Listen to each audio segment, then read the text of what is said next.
welcome to Infinity Learn by Sri Chaitanya. I am Tanya and the chapter that we will be starting today is going to be Neural Control and Coordination.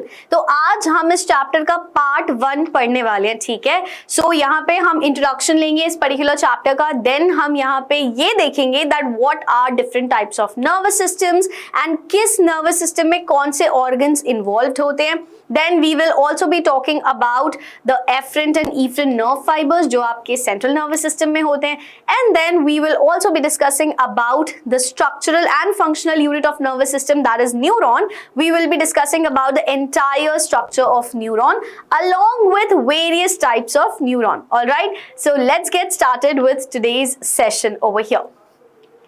हाँ जी, सो सबसे पहले let's talk about the introduction of this chapter. यार chapter का नाम ही क्या है? Neural control and coordination नाम है, ठीक है.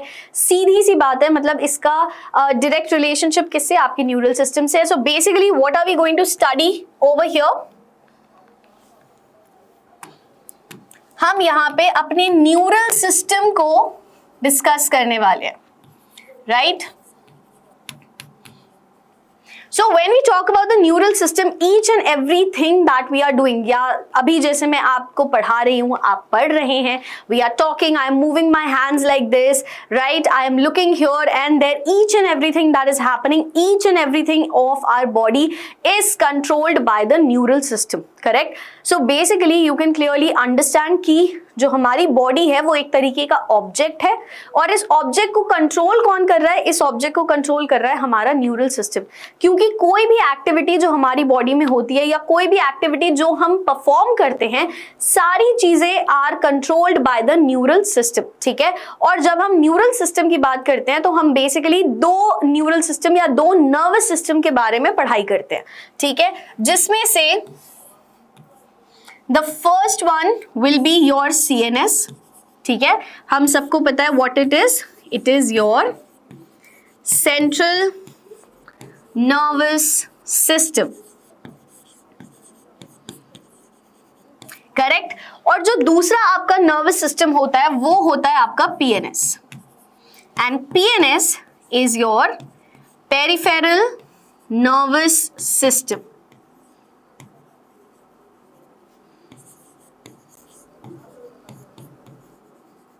करेक्ट, आपका होता है पेरिफेरल नर्वस सिस्टम, राइट. अब एक और चीज समझने वाली ये है कि जब कभी भी हम न्यूरल सिस्टम या नर्वस सिस्टम की बातें करते हैं, सो दिस इज ओरिजिन कहाँ है इसका, ठीक है. ओरिजिन कौन सी लेयर से होता है? सो इसका जो ओरिजिन होता है ये होता है आपकी एक्टोडर्मल लेयर से, ठीक है. The origin of the neural system is from the outer most layer which is your ectoderm. हमें पता है कि हमारे पास 3 जर्मिनल लेयर्स होती है, एक्टोडर्म, मेसोडर्म एंड एंडोडर्म. तो जो न्यूरल सिस्टम का ओरिजिन है वो आपकी आउटर मोस्ट लेयर से होता है विच इज योर एक्टोडर्म, ठीक है. अब अगर मैं बात करूं कि एम्ब्रियोनिकली जनरेट कहां से होता है, ठीक है, एम्ब्रियोनिक स्टेज में, या ये डेवलप होता कहां से? So embryonically it is developed from the nerve cord, correct. तभी जब कभी भी हम कॉर्डेट्स की बात करते हैं, so nerve cord is a characteristic feature always, right? Because if I talk about the embryonic development, so embryonically it is developed from the nerve cord.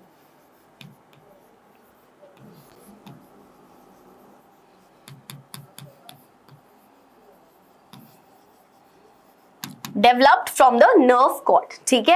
So that was about the introduction of the nervous system कि exactly होता क्या है, ठीक है. अब हम क्या करेंगे? अब हम ये जो दोनों nervous system है जिसके बारे में अभी मैंने mention किया, which is your central nervous system and your peripheral nervous system, इसके बारे में हम थोड़ी सी डिटेल में बातें करेंगे, ठीक है. First of all, let's talk about the central nervous system. नाम से ही इट्स प्रीटी ऑब्वियस. अगर हम सेंट्रल नर्वस सिस्टम की बात करें, so there are 2 major organs that we always focus on and there are 2 major organs that we always talk about, which is going to be your brain and spinal cord, ठीक है. So when we talk about the central nervous system, it is divided among the 2 main or 2 major most important organs, which is going to be your brain and your spinal cord, ठीक है. इन दोनों organs के बारे में हम आगे आने वाले पार्ट्स में बहुत डिटेल में पढ़ने वाले हैं, ठीक है.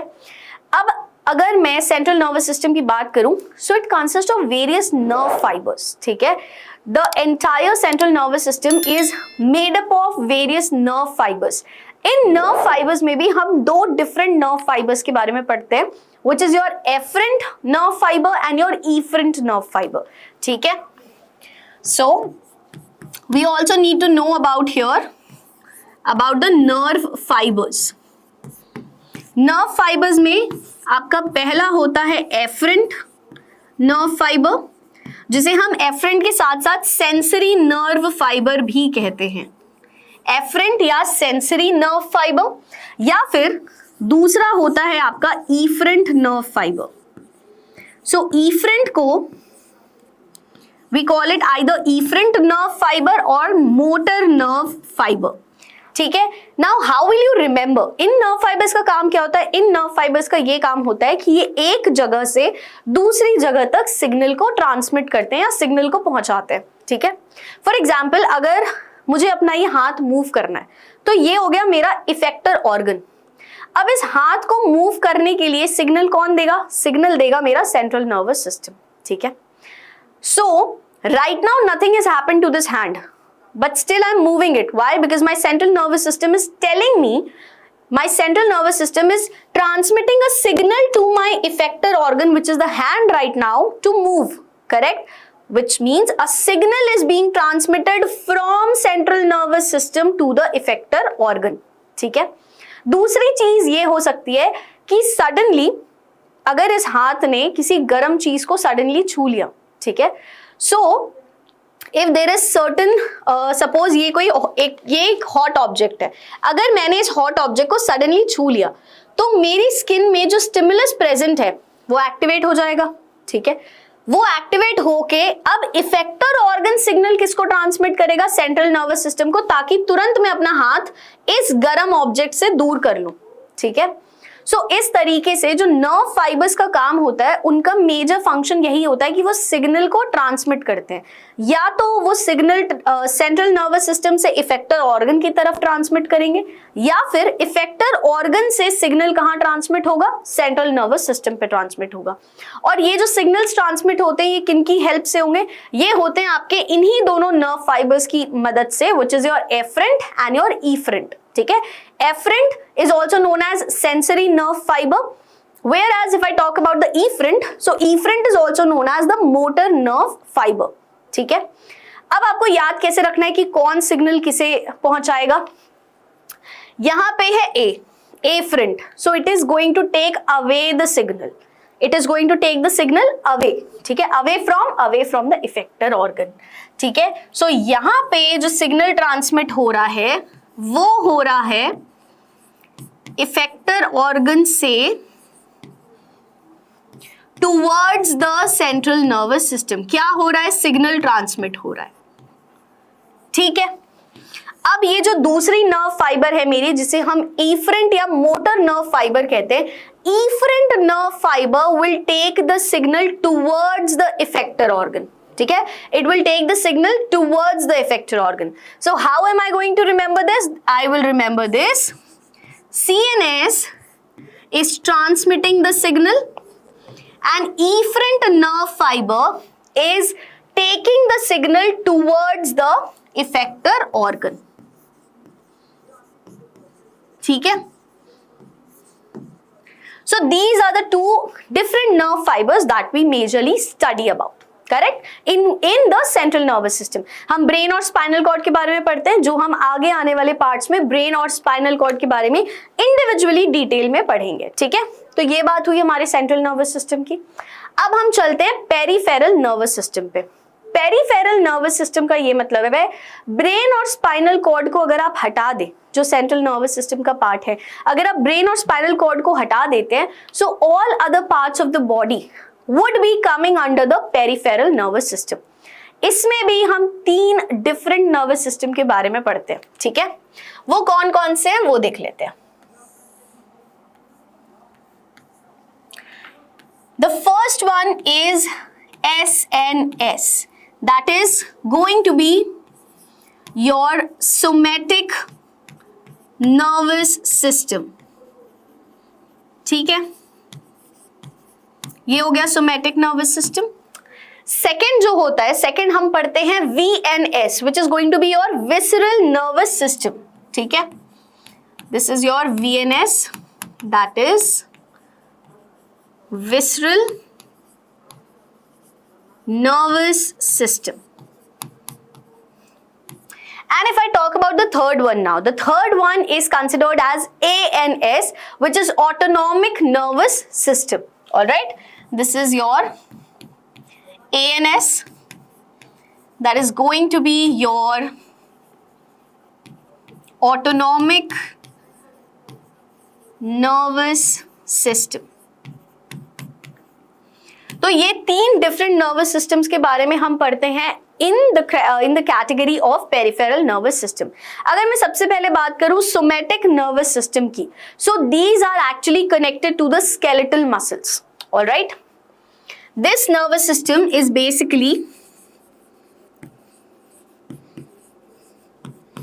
Connected to skeletal muscles and that is why यहां पे जितने भी आपके एक्शंस होंगे वो कैसे होंगे, वो होंगे वॉलंटरी एक्शंस। क्यों होंगे वॉलंटरी एक्शंस? क्योंकि जो हमारी मसल्स का मूवमेंट हो रहा है, अभी जैसे मैं हाथ मूव कर रही हूं, मैं यहां से वहां चल रही हूं, तो जितनी भी हमारी मसल्स का मूवमेंट होता है वो हमारे कंट्रोल में होता है। We decide that how the muscles are going to move, correct?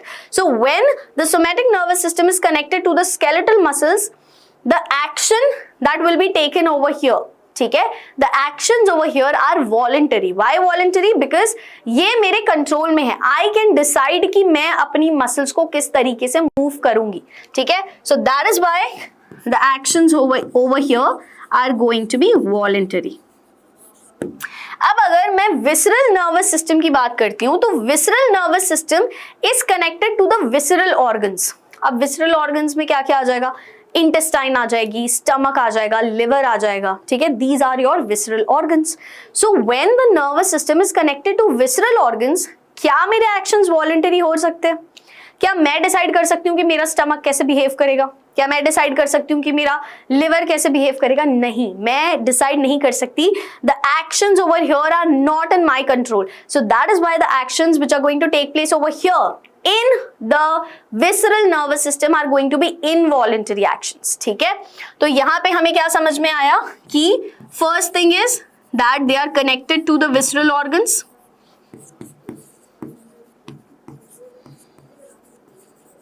and because they are connected to the visceral organs, that is why the actions that will be taking place over here are going to be the involuntary actions, ठीक है। यहां पे actions कैसे हो जाएंगे? यहां पे actions हो जाएंगे इनवॉलंटरी एक्शंस, ठीक है। अब हम बात करते हैं ऑटोनॉमिक नर्वस सिस्टम की। ऑटोनॉमिक नर्वस सिस्टम में भी दो डिफरेंट तरीके के नर्वस सिस्टम हम पढ़ते हैं।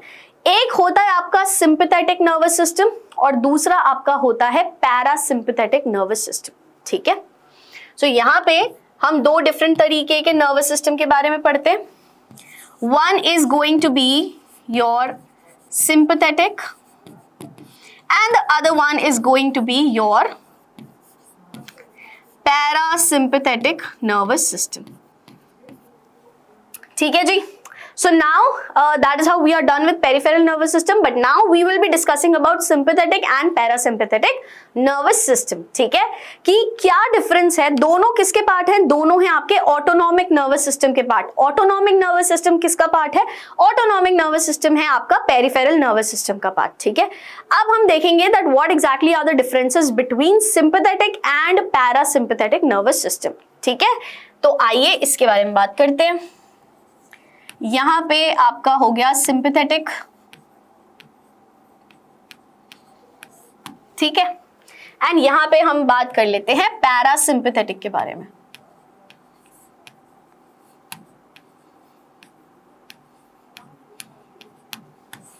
ठीक, सिंपैथेटिक नर्वस सिस्टम में मतलब जो आपकी इमरजेंसी सिचुएशंस होती हैं, तब जो आपके इमोशंस होते हैं और तब जिस तरह से आपकी बॉडी रिएक्ट करती है, all those things come under the category of sympathetic, ठीक है। मतलब कौन से इमोशंस की बात कर रहे हैं हम बात कर रहे हैं फाइट,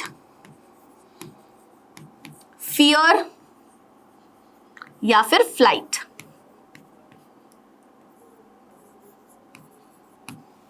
फाइट, फियर, फ्लाइट, ये जो इमरजेंसी वाले सिचुएशंस होती हैं, ये जो इमरजेंसी इमोशंस होते हैं हमारे, अगर हम बहुत डरे हुए हैं, अगर हम बहुत ही ज्यादा गुस्से में हैं, बहुत रेज में हैं, ठीक है, या फिर any kind of emergency situation is there, so that will come under the category of sympathetic nervous system, ठीक है। यहीं अगर मैं बात करूं, अगर हम रेस्ट या डाइजेस्ट वाली सिचुएशन, मतलब रेस्टिंग स्टेज, रिलैक्स्ड स्टेज में है, तब कौन सा नर्वस सिस्टम फंक्शन करता है? तब हमारा फंक्शन करता है पैरासिम्पैथेटिक नर्वस सिस्टम, ठीक है। सो यहाँ पे the emotion would be considered as rest और it is also known as digest, ठीक है। अब अगर मैं हॉर्मोन्स की बात करूं, ठीक है, अगर मैं हॉर्मोन्स की बात करती हूँ यहाँ पे, सो पैरासिम्पैथेटिक के वक्त the hormone that will be releasing, so if I talk about the hormones over here, so if during the situation of fear, flight and fight, the hormone that's going to be released here is going to be epinephrine, or which is also known as norepinephrine.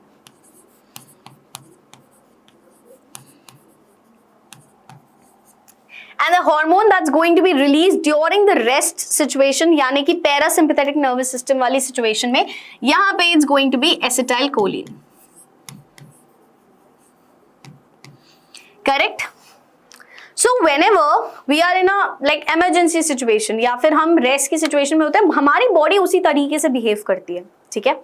For example अगर मैं कुछ parameters लेके आपको explain करने की कोशिश करूं यहाँ पे, so if you see about the eyes, अगर हम कोई इमरजेंसी सिचुएशन में है, अगर हमें बहुत किसी को देख के हम एकदम डर गए, ठीक है, किसी कोई इंसिडेंट हुआ आपके सामने जिसे देखकर आप बहुत ज्यादा डर गए, so your pupils will automatically dilate because it's an emergency situation, so the pupils are going to dilate, correct.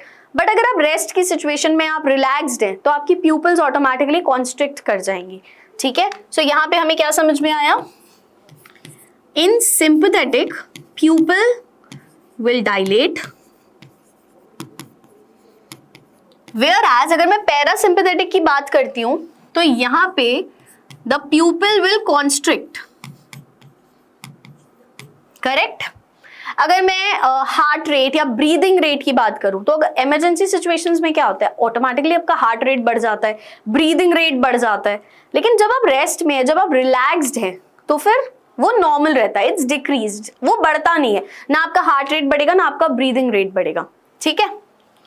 So here what will happen, heart और ब्रीदिंग रेट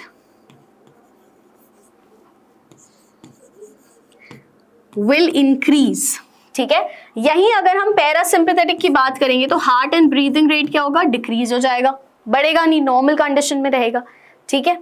अब अगर यहीं मैं सलाइवेशन की बात करती हूँ या आपके डाइजेस्टिव जूसेस की बात करती हूँ, तो इमरजेंसी सिचुएशंस में उनका जो लेवल है, उनका जो सिक्रीशन का लेवल है, वो ऑटोमेटिकली क्या हो जाएगा, डिक्रीज हो जाएगा।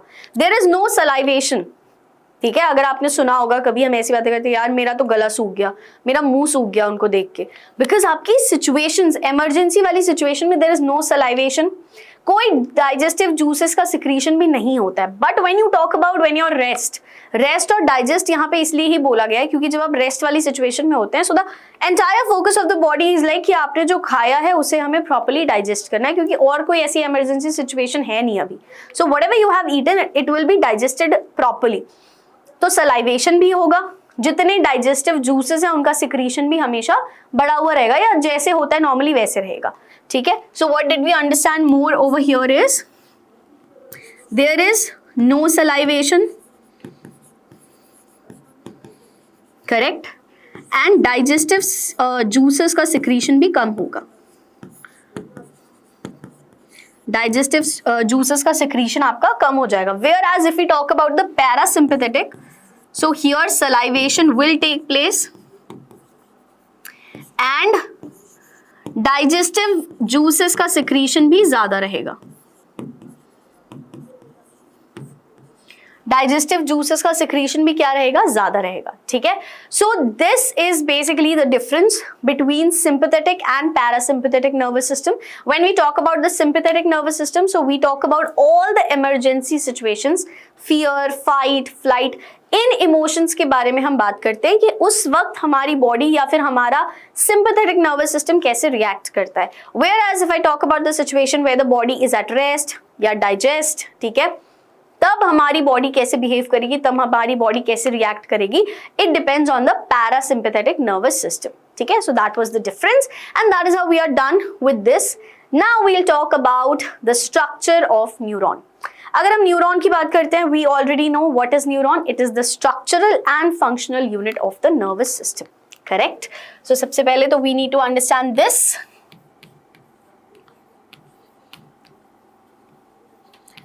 that it is the structural and functional unit of nervous system.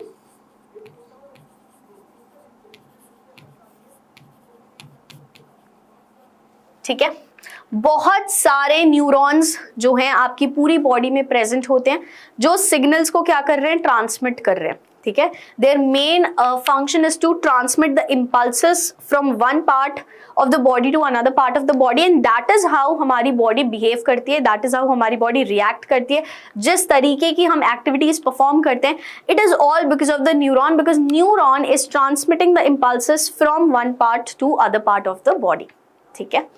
उसके अलावा one more thing to understand over here is that no cell division takes place here, no cell division takes place in the neuron.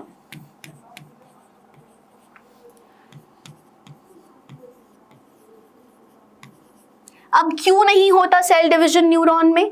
क्योंकि there are no centrioles present over here, right? Because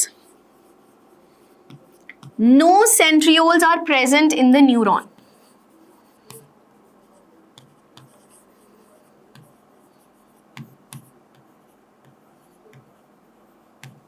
तो centrioles के ना होने की वजह से there is no cell division taking place in the neuron, ठीक है। अब यार हम बात करते हैं स्ट्रक्चर ऑफ द न्यूरॉन की, ठीक। सो लेट मी अभी आगे of course in the next slide we will see a proper diagram as well, but just to show you exactly that how it works we will make the structure of the neuron, ठीक है।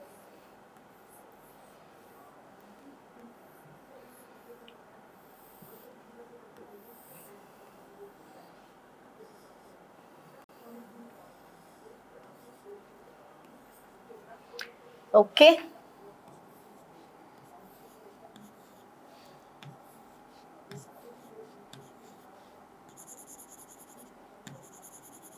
So this is how the structure of the neuron looks like. अगर मैं इसमें divide करने की बात करूं तो हम स्ट्रक्चर ऑफ न्यूरॉन को कैसे डिवाइड करते हैं, हम मेजरली 3 पार्ट्स में डिवाइड करते हैं, cell body, axon and the dendrites, ठीक है। यहां पे आपका प्रेजेंट होता है न्यूक्लियस, ठीक है। सेल बॉडी है ये, इसलिए अंदर क्या होगा, साइटोप्लाज्म होगा, और ये जो व्हाइट कलर के डॉट्स मैं बना रही हूं ये आपकी निसल ग्रैन्यूल की बॉडी होगी, ठीक है। अगर मैं इसको शीथ से कवर कर देती हूं अभी, so this sheath is basically your myelin sheath, ठीक है। So as I told you, हम इसके 3 पार्ट्स को कंसिडर करते हैं, that is going to be your cell body, then your axon and then the dendrites, ठीक। यहां पे if you look at this, so this over here,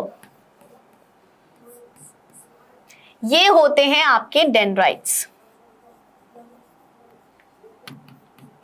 ठीक। this is your nucleus, क्योंकि ये क्या है, ये आपकी सेल बॉडी है, correct. This is your cell body, inside that this is your nucleus. Cell के अंदर क्या प्रेजेंट होगा, सेल के अंदर प्रेजेंट होगा आपका cytoplasm. If you look at these white dots which I have made over here, these are your Nissl's granules, ठीक है। ये होते हैं आपके Nissl's granules. This here is your myelin sheath. ये जो सेल्स है ये आपके, इन्हें हम कहते हैं श्वान सेल्स, और ये this round structure over here is going to be your synaptic knob. ठीक है. So if you need to make a diagrammatic representation of a neuron, this is how it will be made. ठीक है. अब हम आपके NCERT वाले diagram की बात कर लेते हैं, जो आपका ऑलरेडी NCERT में दिया हुआ है डायग्राम. ठीक है. Okay. As you can see, as I told you, these are your dendrites. ठीक है. Dendrites क्या करेंगे? They transmit impulse from one neuron to another neuron. ठीक है. So यहाँ पे अब हम ये भी लिखते जाते हैं. These dendrites will transmit impulse from one neuron to another. ठीक. As I told you, इसके अंदर ये जो आपके छोटे छोटे particles बने हुए हैं, these are your Nissel's granules. What does Nissel granule do? Nissel granules are actually made up of ribosomes and rough endoplasmic reticulum. अब सीधी सी बात है, अगर वो राइबोसोम और रफ एंडोप्लाज्मिक रेटिकुलम से बने होते हैं, मतलब उनका काम क्या हो गया? उनका काम हो गया synthesis of protein, and that is also one of the reason that Nissel's granules is considered as the protein factory of the neuron. ठीक है. तो हमने क्या समझा इसके बारे में? That it is made up of ribosome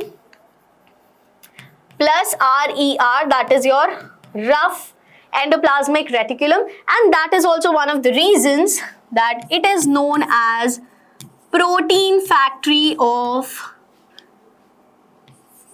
the neuron. ठीक है. It is considered as the protein factory of the neuron. Now, of course, this is the cell body. Cell body के अंदर ये क्या present है आपका? Nucleus. यहाँ क्या हो गया आपका? Cytoplasm हो गया. The cells which are present over here inside, ये हैं आपके Schwann cell. ठीक है. ये जो शीथ बनी है इसके ऊपर, इसे हम कहते हैं myelin sheath. And that is why when the cells are present with myelin sheath, they are known as myelinated cells या myelinated neurons कहेंगे हम उन्हें. अगर ये myelin sheath absent है तो हम इन सेल्स को कहते हैं नॉन माइलिनेटेड. हम इन्हें कहते हैं non myelinated. So presence and absence of myelin sheath also depends over here. ठीक है. If the myelin sheath is present, we would call it myelinated cell और the myelinated neuron. If the myelin sheath is absent और it's not present, it would be considered as the non myelinated neuron. ठीक है जी. अब इन myelin sheath के बीच में जो gap है उसे हम कहते हैं node of Ranvier. Okay. So I am gonna right it here for you. Gap between the myelin sheath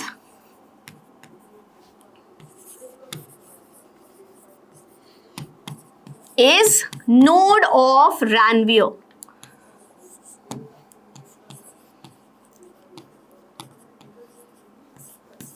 ठीक है. और ये जो आपका एक्सटेंडेड स्ट्रक्चर है, ये पूरा this extended structure, this is what? This is your axon. ठीक है. इसे हम क्या कहते हैं? इसे हम कहते हैं एक्सॉन. अब आप अगर नीचे देखें, जब ये एक्सॉन नीचे बाइफरकेट कर रहा है, so there are terminals coming out of it. Those terminals are considered as axon terminal. ठीक है. When the axon is bifurcating towards the end, so terminals are coming out of it and those terminals of the axon are considered as axon terminal. ठीक है. अब उसके बाद ये जो round bulb like structures हैं, इसे हम क्या कहते हैं? साइनेप्टिक नॉब कहते हैं. ठीक है. so these are bulb like structures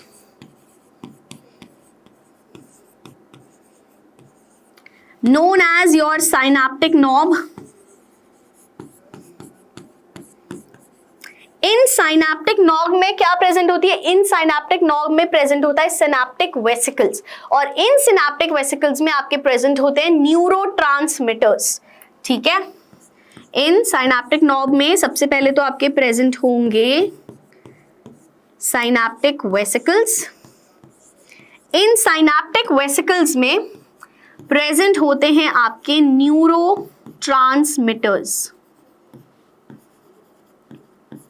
these neurotransmitters help in transmitting the signal, obviously. ठीक है, so that was all about the structure of the neuron. These are the parts which are present in the structure of a neuron and I have told you specifically about each and every part over here. ठीक है, अब हम बात करते हैं types of neuron की.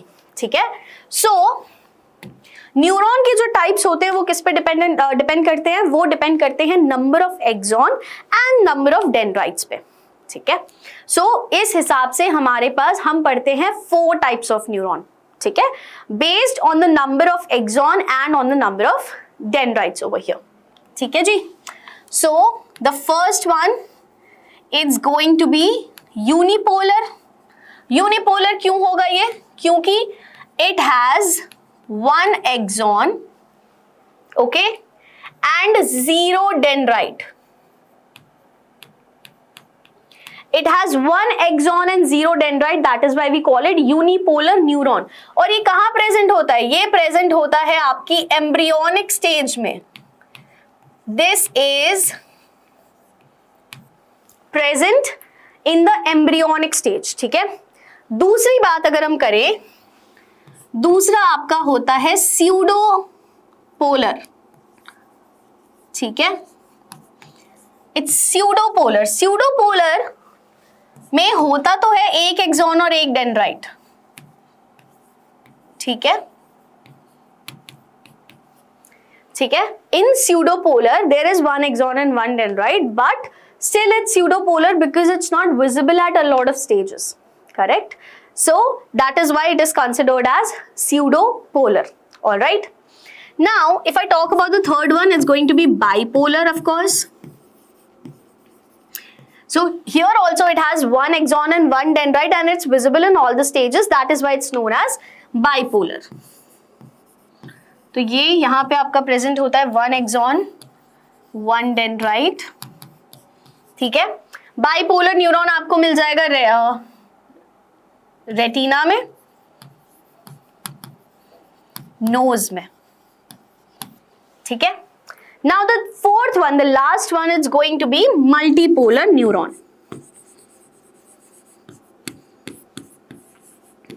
Multipolar में भी you will have 1 axon but many dendrites.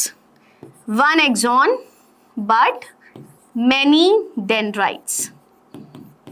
And this you can find in central nervous system. Multipolar neurons you can find in central nervous system. So on the basis of the presence of, on the basis of number of axons and dendrites present, we basically study about these 4 types of neuron: unipolar, pseudopolar, bipolar, and your multipolar. All right. So that was it for today's session, where we have taken an introduction about the chapter. We also talked about different types of nervous system. We have spoken about the structure of neuron, types of neuron, right?